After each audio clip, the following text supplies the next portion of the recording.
Velez-Mitchell here. I am so excited to have some of my heroes at Unchained TV studios here in Los Angeles. We've got the lead team from Direct Action Everywhere. There are many, many other people who are working furiously, but these folks are on a right to rescue tour. We're going to hear all about it. We're going to hear about how this gentleman risks going to jail and how, who knows, he may still go to jail for all we know. Let's check it out. There are a whole bunch of trials that these guys have been involved with. Let's give you an overview, and then we're going to dive into it. We, the jury, in the above entitled case, find the defendant, Alexandra Paul, not guilty. They were both acquitted! They were acquitted!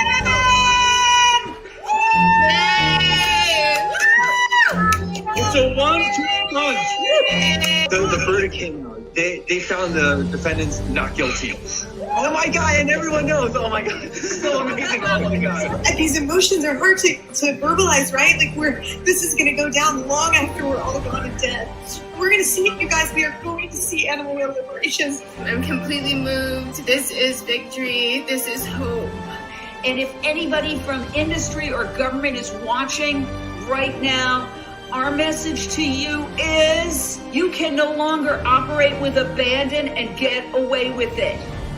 People are going to show the truth, and they will risk going to jail, and the jurors will acquit them. They've done it twice in a row now. The people get it. They get that what's happening in industrialized animal agriculture is morally wrong, and something needs to be done. See in history! This should be a clarion call for animal abusing corporations everywhere. That if you are going to hurt animals, people will intervene and stop you, and they will be defended by our community and American citizens. So this democracy has been corrupted by corporate greed for far too long, and this is a statement in defense of not just these two women's right to rescue animals, but the right of every living being, human or non-human, to be protected from corporate abuse. And so this case stands for so much more than just these two chickens and these two individuals. And I'm so grateful to the jurors for making the right choice, the moral choice, and the choice that I think was required for them under law.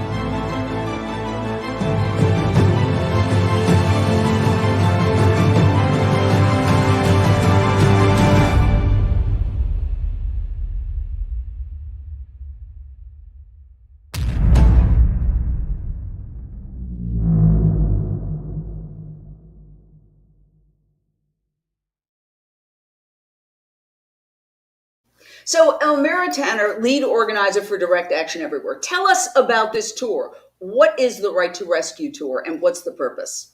Yeah, so as you talked about, we've had some really incredible victories in court over the past 6 months. And I think a lot of people around the world, around the country have been following it. And we wanted to drive around to 10 different cities and 7 different states and just talk to people about how it happened. And then also, most importantly, like how they can get involved. Because I think a lot of people maybe see the victories and they see the court cases and it feels inaccessible for them. Like, how do I actually go ahead and participate in this? How can I help out? And so we have been talking to people about how they can be a part of it. And then how all of that kind of ties to this upcoming Animal Liberation Conference, which is in about a month and a half in Berkeley, because a lot of these trials, a lot of these rescues, they all kind of center around the Animal Liberation Conference. It's where we get to do these actions and all of that. So it's been great. We've met people in a bunch of different states, and kind of an extra bonus is that a lot of these people are new to activism. Not so much in the LA area. People here do a lot of stuff, but we've been to Boise and Idaho and Olympia and Washington and talking to these people, and then going to do a protest with them. And it was a lot of people's first protest and everything. So yeah, it's been a really great tour so far. Now, there have been 2 acquittals. So there's been 2 trials recently, one in Utah, one in California, where people who went in from DxE and took sick animals, and it was documented that all the animals they took out were sick, were accused of stealing, essentially, and they were found not guilty by juries. But Curtis Vollmar here, who was leafleting in Utah in what amounts to essentially, according to DxE, a company town run by Smithfield, which is one of the largest, if not the largest, pig producer in the world. He was accused of trespass as well as accused of, and we have some videotape that shows some of this. He was accused of trespass as well as disorderly conduct for leafleting, and what he says was an absolutely public space. And he was ultimately found guilty, but not by a jury, by a judge. So tell us about that. What is the difference? It seems like the people get it, but the powers that be don't. Yeah, it's pretty absurd, this leafleting, talking to people in public spaces. These are serious crimes, Jane. Like, you can't be doing this, right? Mm-hmm. Yeah. So it's a joke, but I was there last year in Beaver County talking to people about the then upcoming Smithfield trial. And not long after we got set up there, I was confronted by police officers. They said things like, "You're not welcome in this community. You're not wanted in this community. You need to leave. This is for your safety because everybody here is getting upset," as if that's somehow, my problem. I remember asking them, it's like, okay, so if they get upset and they threaten to hurt me, you're gonna protect me, right? Like, that's your job. But fast forward to now, I was cited for disorderly conduct. A trespass charge was added later after the fact. We're kind of wrapped up in a civil matter as well, where we're suing them for violations of my First Amendment. And after some of those hearings, some preliminary injunctive hearing, they added trespass charges onto the disorderly conduct charge. And just last week, I had to go in front of a judge, and evidence was presented. And this judge, who's a former dairy farmer, who does not have a law degree, deliberated for a whopping total of 5 seconds and found me guilty. But we've already filed the appeal. My lawyer, Mary Corporon, who was the same lawyer that Paul had in the Smithfield trial, has already filed the appeal. We already have a new judge. We don't have a date yet, but I'm pretty confident that we'll get a better ruling with an actual judge that has practiced law for over 2 decades. Now, you were interviewed by the St. George News, I believe, right after the verdict.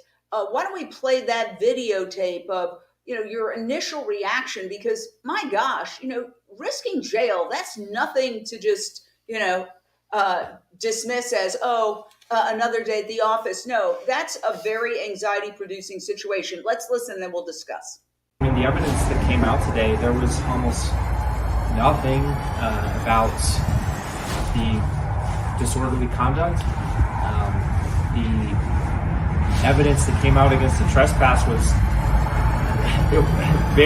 not a whole lot of it. And so it's clear to me that the forces that be, there's other forces at work. So you feel like things are stacked against you a little bit here? Yeah, definitely. I feel that this company has a lot of power over this town. So, to me, this is really terrifying. This is a free speech issue.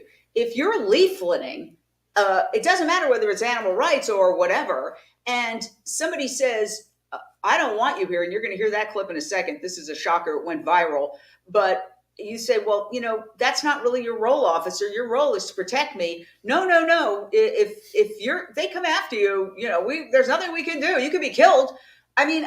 This is shocking. I think the ACLU should get involved. It's truly, while obviously it's a very important animal rights case, it's also a First Amendment case, Curtis. Yeah, this should be concerning for anybody, not just animal rights people, not even just activists. Anybody that feels like they should have a right to talk about whatever they want with whoever they want this should be very, very concerning. And I'm actually kind of glad that this thing is dragging on. This seems like a never-ending saga with our organization and Beaver County and Smithfield Foods. So I'm actually, I'm happy that we're still talking about this. This saga is not over. There's been the press that's come out for not only the Smithfield trial, but also this has been very positive from the St. George News and from the Salt Lake Tribune. And I'm confident that, the press is going to continue to be good. All of the comments on that YouTube video were overwhelmingly supportive. Same with the Salt Lake Tribune, my op-ed and the other pieces that have come out.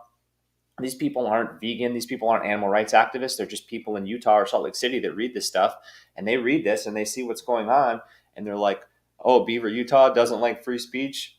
Wow, that's a shocker." So, they realize that something's messed up down there. Oh, I mean, my God, what if you attached a religion and said, "Oh, I'm leafleting about religion in a Mormon community. Oh, I've got another religion." No, you can't do that. I mean, it's just mind-boggling. I want to play the clip of the police officer, law enforcement officer, and his interaction with Curtis. This has gone viral. It's gotten almost 3 million views because you gave it to Audit to Audit. Audit the Audit, which is Audit the Audit. It's an organization that looks at law enforcement, police accountability. You got to check this out because it's absolutely wild. Let's roll the videotape. You have to have a permit. Permit for a sidewalk? Let me get my camera on too. Sure. Okay. You're not. This is not a good look. You're not to be spreading. This is not a good look. You're not supposed to be down here. This is public property. You're not to be down here doing this. Do you realize that your company caused a problem in our community? Do you have anything relevant to say to me? Yes, I do. Okay. I've asked you to stop. Okay, I'm on public property. You need to stop. Okay. Go ahead. You need to stop. You realize you're not wanted in this community and you've been asked to leave? I don't care. I know you don't care. That's the problem with your group. You just don't care about people or anybody. Do you understand? You've been asked to leave. All of this for handing out some flyers. This is how much promotion. All of this because your group has been a direct influence on shutting down Smithfield Foods. You don't realize that's the major employer in our county? You don't think I know that? There's a lot of people that have lost their jobs, and you come into this community and pour salt into the wounds of the people that have lost their jobs. It's not the intent. You need to well, I don't care what the intent is.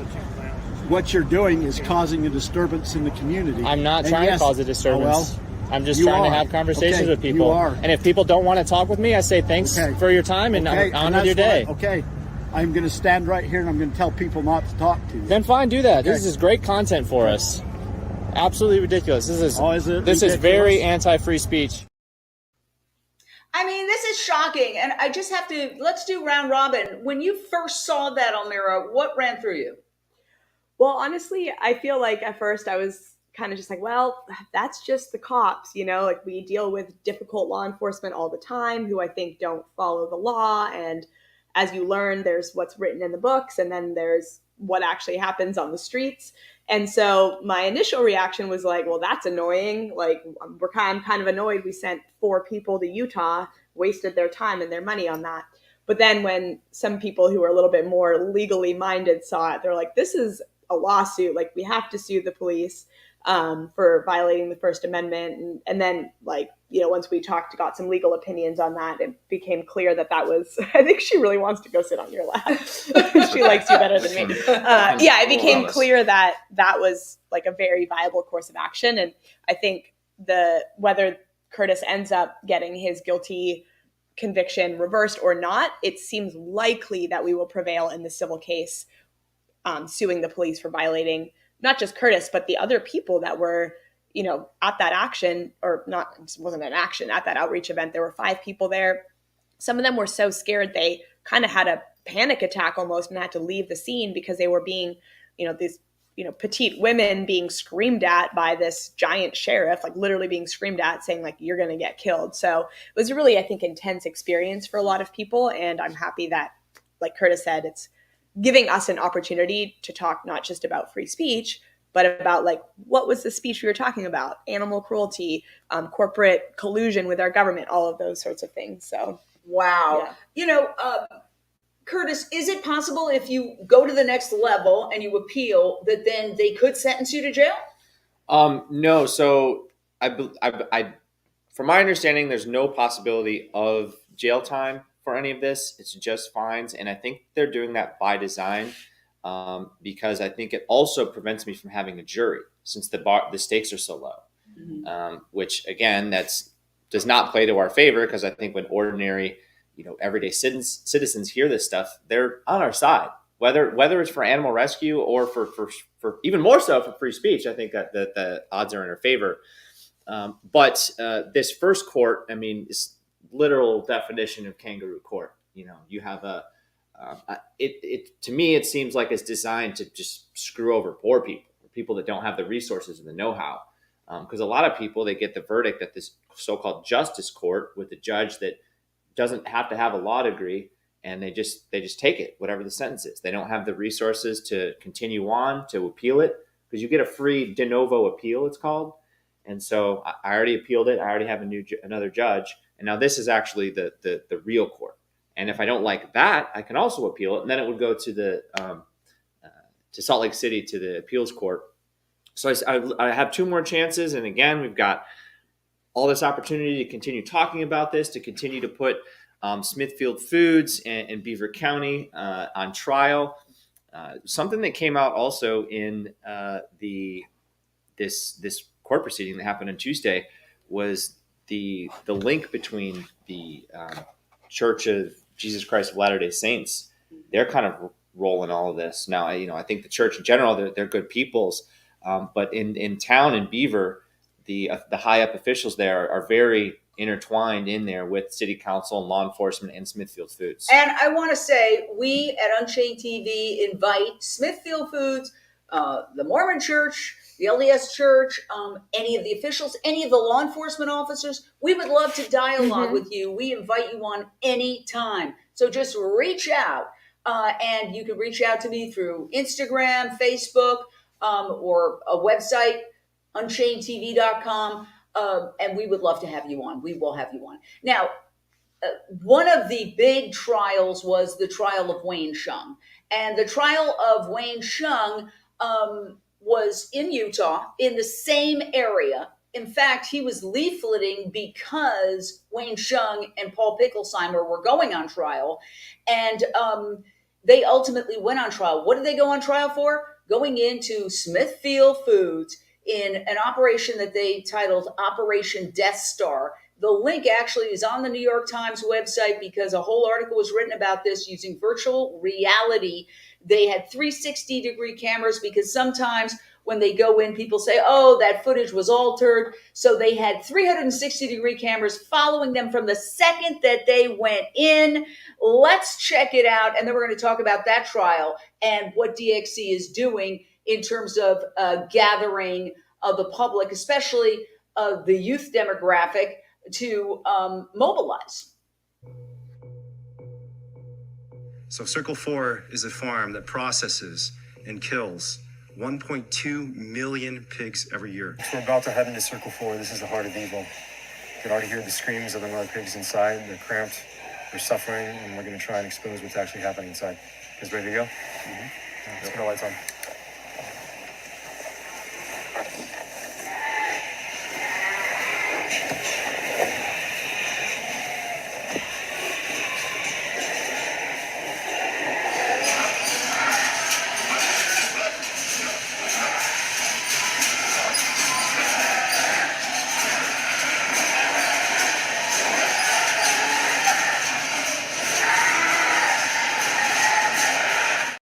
One. All right. So I want to ask you, that footage is, and that's just the very beginning. It's so disturbing. What are you doing, Michelle, to mobilize the young people around the country for this upcoming convergence, which is in June, right? What are you doing? Yeah, well, for the Smithfield trial, me and other organizers try to, put up with all the shenanigans that the prosecution was doing with the trial. Like, you are not going to be able to maybe get all your people inside, or like changing the venue, and like it was very challenging.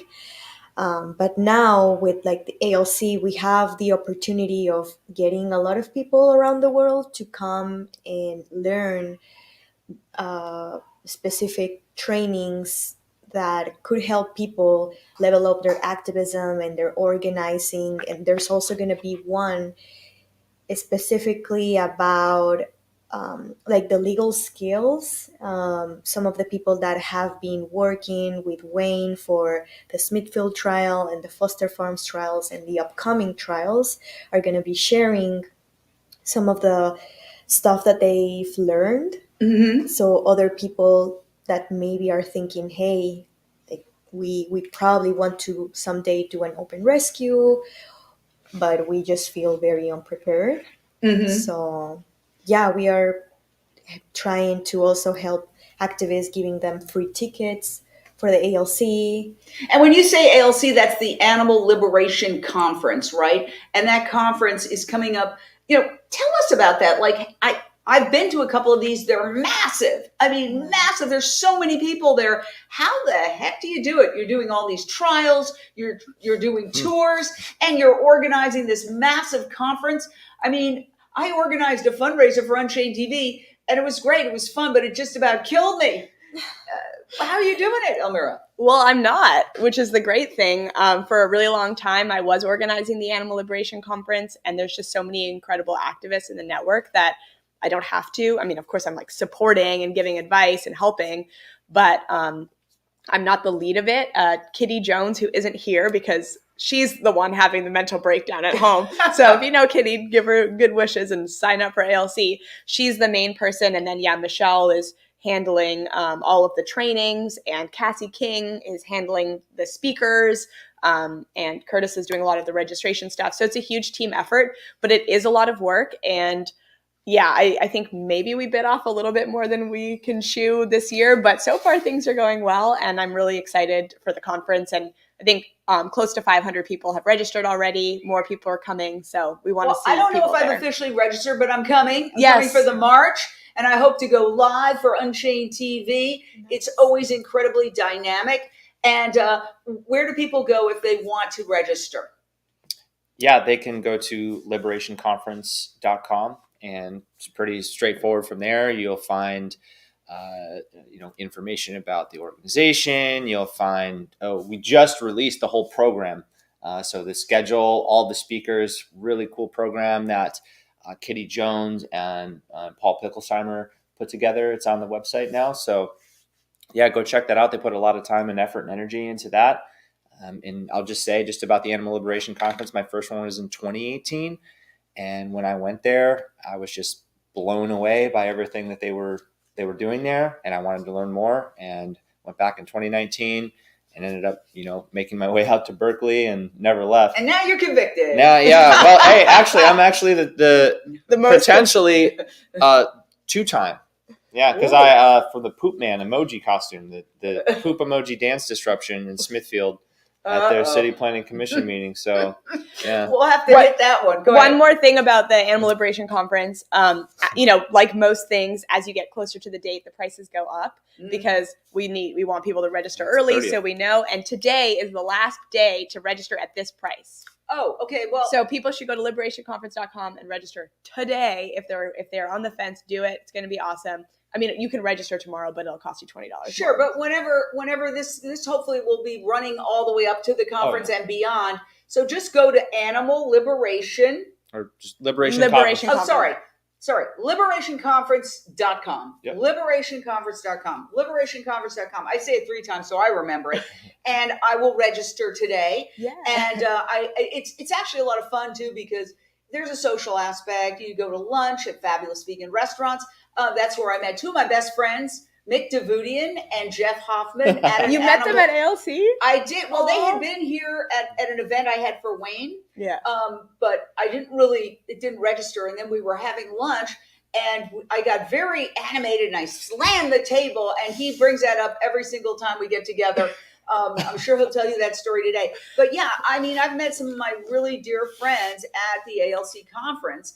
And so it's really fun because you meet people who are just passionate like you are. And in a world that often you're surrounded by people who don't care, and you're wondering, why don't you care? This is terrible what's happened to animals. It's great to be with a large group of people who really do care, who are articulate, smart, and it's just fun. So I want to end with Wayne Shung's closing statement. He and Paul Picklesheimer were charged with going into Smithfield Foods in Utah, arguably the world's largest pig factory farm, and taking out 2 sick piglets. The jury acquitted. And here's his closing argument. And what I thought was so amazing is he said, don't acquit me on a technicality.